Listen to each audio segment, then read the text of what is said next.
Comme chaque soir, on démarre ce Smart Bourse avec tout ce qui s'est passé sur les marchés et c'est avec une experte, Pauline Gratel. Bonsoir. Bonsoir. Alors, obligataire, on le disait, rien ne va plus, tension sur les taux en tout cas. Oui, alors je voulais commencer par l'ouverture sur les marchés actions. Les indices américains évoluent en repli à l'ouverture de plus de 1% pour les grands indices. En Europe, les indices sont dans le rouge. Le DAX cède même près de 2% au cours de la séance.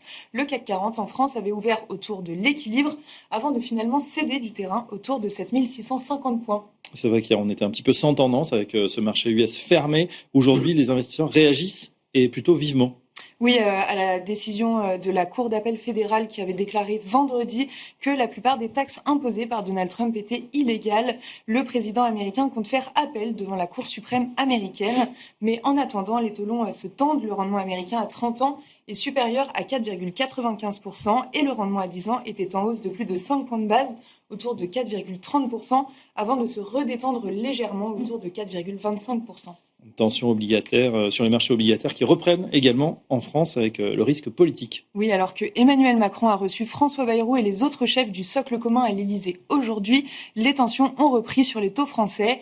L'OAT à 30 ans a atteint un plus haut depuis 16 ans au cours de la séance et dépasse les 4,50%. Le rendement à 10 ans se tend de plus de 5 points de base pour atteindre 3,60%. On a également un spread franco-allemand qui est en hausse aujourd'hui. Il s'est tendu ce matin, il a dépassé les 80 points de base, mais le rendement à 10 ans allemand s'est aussi tendu, donc le spread s'est stabilisé autour de 80 points de base. Le rendement allemand à 10 ans évolue aujourd'hui autour de 2,80%.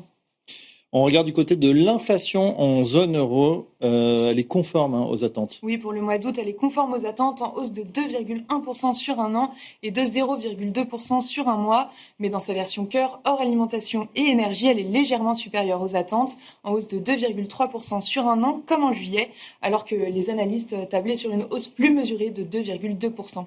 On repart du côté des US avec un indice ISM manufacturier. Oui, il ressort à 48,7 en août. C'est inférieur aux attentes, mais supérieur au mois précédent où l'ISM était ressorti à 48. Et puis côté micro, on en parlait, ce sont les valeurs du luxe qui animent la séance. Oui, le luxe en profite aujourd'hui, puisqu'en tête du CAC 40, on trouve Kering et LVMH qui gagnaient entre 3 et 4% au plus haut de la séance. Pour ces deux valeurs, HSBC est passé de conservé à achat, mais Hermès, de son côté, a été dégradé toujours par HSBC. Le titre cède 1,5%. Qu'est-ce qu'il faudra suivre, Pauline, demain ?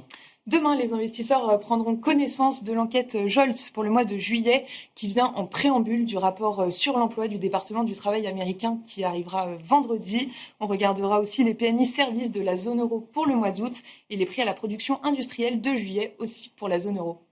Merci Pauline Gratel tous les soirs pour décrypter ce qui s'est passé dans la journée. Allez, tout de suite, c'est l'heure de Planète Marché avec nos invités.